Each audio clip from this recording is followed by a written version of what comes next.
there's no, we get them all geared up, and we haven't prepared the school, here they come, leads to challenges. So I was going to say the same thing about there's just so many programs that getting the buy-in to those programs that fits, they think they have to do one, but getting to fit what's best for the schools. I'm in evaluations. I would say probably access to data or methods to collect data that accurately reflects outcomes. Silos. How too many of our organizations and families who wraparound services are operating in silos instead of together. Insufficient Hang on, funds. just 1 second. Can you all hear down there? Because I know something's getting soft. Okay, I'm sorry, go ahead. Insufficient funds. From the perspective of working with families and children with disabilities, the need for increased inclusion. So I didn't want to say negative, like lack of inclusion, but we want to promote inclusion. Okay. I think my experience is that sometimes we forget that families exist. That we really don't even, we work on things and say they don't come and whatever, that we forget they exist in the sense of having their involvement. That, if we just go forward with. So even well before the idea of respect comes acknowledgement of their actual existence as a partner. Okay? I would say combative deficit view that some hold of families, be it schools, districts, administrators, teachers. So we work with low-income fathers all across the state, and mostly are non-custodial fathers. So that's what our interest is about. And the barrier for them often has to do with lack of trust, reconnecting with a system that they felt like they failed in, lack of warm, engaging, welcoming environments, father-friendly environments for fathers, and fathers' lack of knowledge about their rights to gain access to information, and I'm going to stop you there just in the interest of time because I don't want people to miss what we're trying to do. Sure. But I do want you to hold on to that because those are important pieces that we're going to need to share. I wasn't prepared to introduce myself. Julie Houston. So I wear multiple hats across different groups and stakeholders. So I don't have a specific engagement with schools at this level. But the one thing that I'm always concerned about is how rapid technology is moving and how we're communicating and how those that we serve need to communicate back to us so that we don't assume things. And I think that that's just really, really important. I see that challenge in every group, how they think it's effective, but that might not be the communication style. And certainly as things are becoming more graphic, I've really worked with those to try and drill down a way for people to get what you're trying to do. Thank you. Moving beyond involvement to true engagement in helping schools.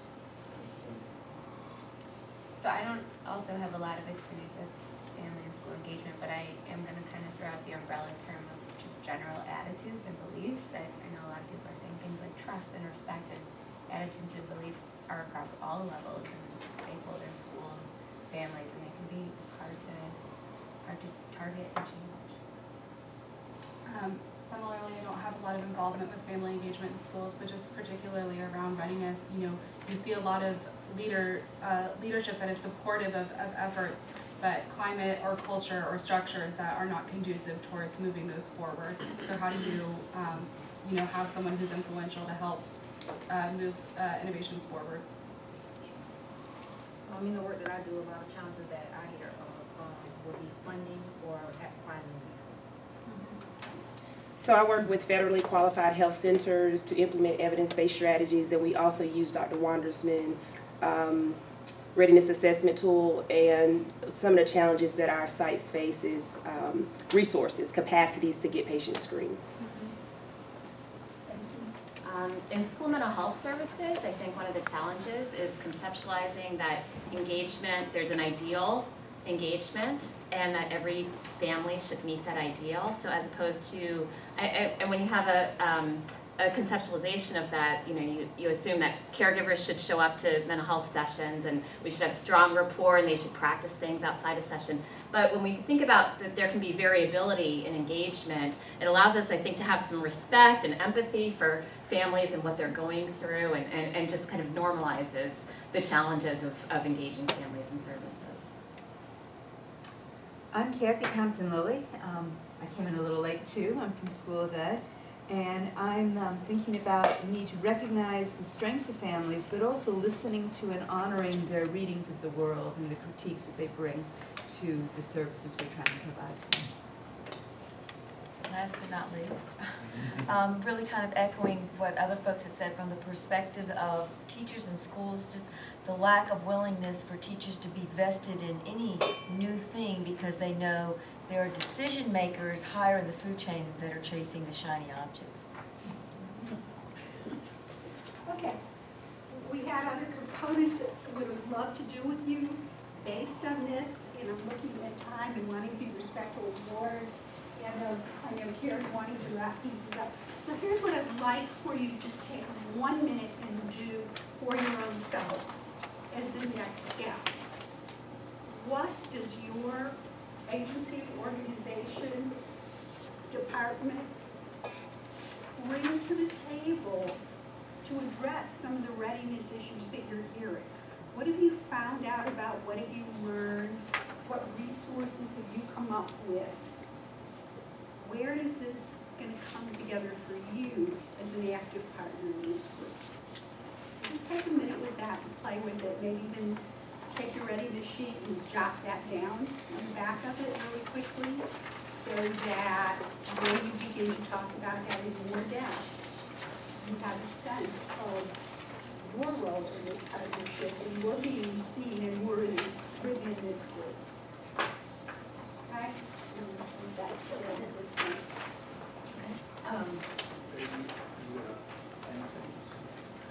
Do you have anything? Yeah. You can go ahead and then I'll end with the survey. Alrighty, so I want to remind you that today is an orientation.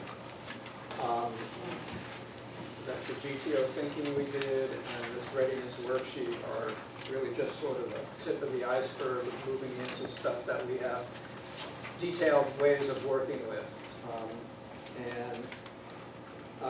This is a really interesting slide as a sort of summary. So if you you look at all the things across the top,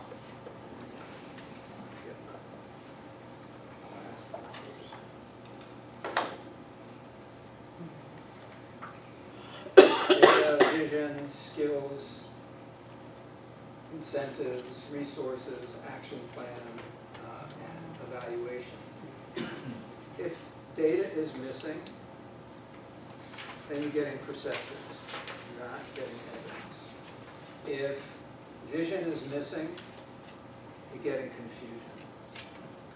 If skills are missing, you're getting anxiety.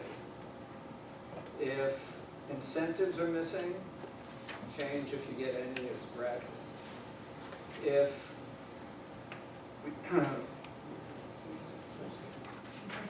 resources, that's what I thought it said. The color's a little difficult here. If resources are missing, you get frustration. If an action plan is missing, you get false starts. And if evaluation is missing, you get assumptions. So we're really trying to cover all those bases. It's important to have all of those. And I think the work we started to talk about, outlined today, really gets at everything. We're clearly getting. Are you ready for it? Are you ready for it?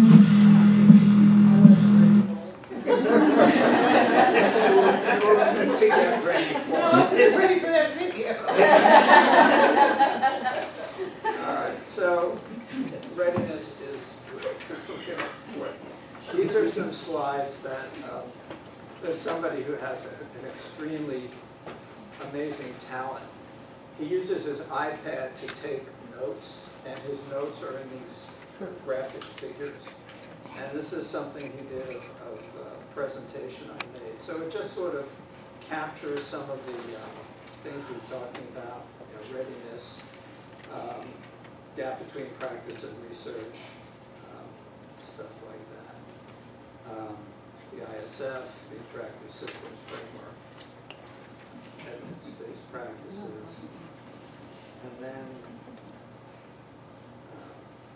the R equals MC squared, the tools training, technical assistance, quality improvement, quality assurance. And you've got all the slides that we've had. So those are some key summary points. Isn't that amazing talent? I'm just annoyed by it. And then I love this.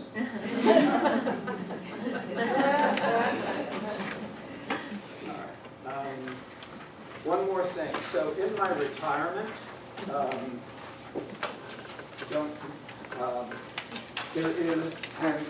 co-chair of a nonprofit coffee house. So in terms of sustainability, some of you might have heard of the Unitarian UU Coffee House. Some of you have heard of that. So they stopped activity and we didn't want to let it go. So we brought it over to the Tree of Life congregation. There's something called a TOL Coffee House. How many of you have been to a TOL Coffee House? Raise your hands. Not enough of you. Our next one coming up is Jonathan Bird, who's very well known on the circuit of singer-songwriters. It's on February 2nd. Have a couple of flyers. Please think about trying it out. I'm confident that you might like it. All right, Karen, that's it for me. All righty, thank you, Abe.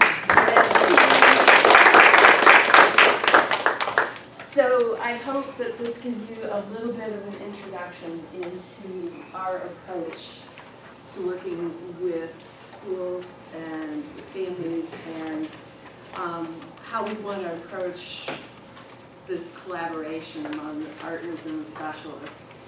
And if you have not already, particularly if you're on the grant list already, I already have your contact information, but if you are not and you want to continue and be in touch and get the updates, please make sure that you sign on to this sign-in sheet because I'll be following up with everybody afterwards.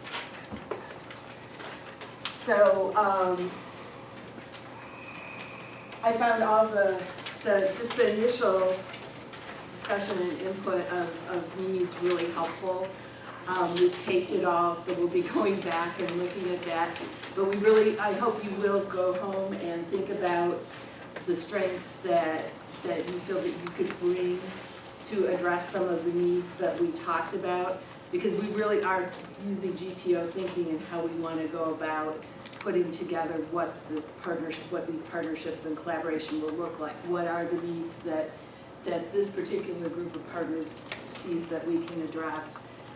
What do we want the goals to be for our collaboration together?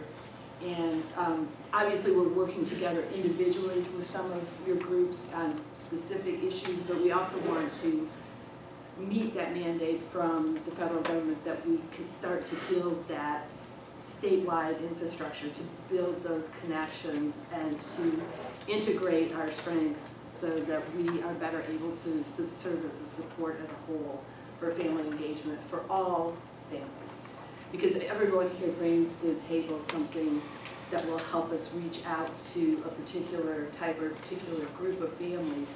We want to pull that all together so that family engagement becomes always about meeting the needs of all, that we don't have certain groups over here and certain groups over there, certain groups over here, that we're always thinking globally about families and how we can meet their needs. So thank you very much. The last thing I have to ask of you is we have, hopefully you all picked up a survey for today's training. If you can stay and fill it out now, that would be ideal. But I am going to send it out. It will be available by, Brittany, is it by Google? It's Google Forms, so we're going to send a link out. We'll send a link out as well. So if you are off to another meeting or something right now, we'll be sending that out tomorrow, probably.